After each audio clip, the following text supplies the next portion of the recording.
Heera gadaa Oromoo. Heerri gadaa Oromoo ittiin waan hunda keessaa qaba.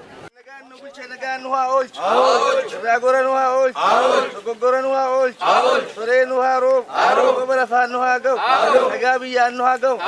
Ormi kun uummata Oromoo namoomsu haa ta'u. Ka abbaa biyyaa godhu haa ta'u. Ka wal taasisu haa ta'u. Alaa ol haa yaasu. Gadaan bulu. Waan nagaan nu oolche nagaan nu haa bulchu. Afaan jijjiirri nurra haa qabu. Akka Oromoof hin taane hundaa haa qabu. Akkuma biyya tanaaf hin taane haa qabu. Gurraachi haa mo'u. Biyya isaati irratti abbaa haa ta'u. Ormi kun kormaa hundaaf nu milkeessu nuuf haa ta'u. Oromoo warra abbaa milkii haa ta'u. Gadaan bulu. Ofii waaqota bulaa hin beeku dubbii ofii bulaa. Ofii waaqota bulaa hin beeku dubbii ofii bulaa. Ofii waaqota bulaa hin beeku dubbii ofii bulaa.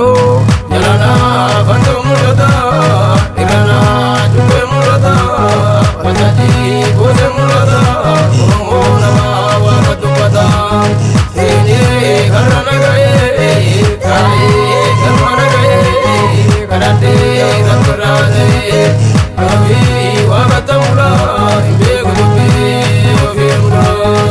Ofii waaqota bulaa hin beeku dubbii ofii bulaa. Jalala fantoo mul'ata irrana dubbee mul'ata waltajjii boodee mul'ata Oromoo nama waaqa dubbata seenee karra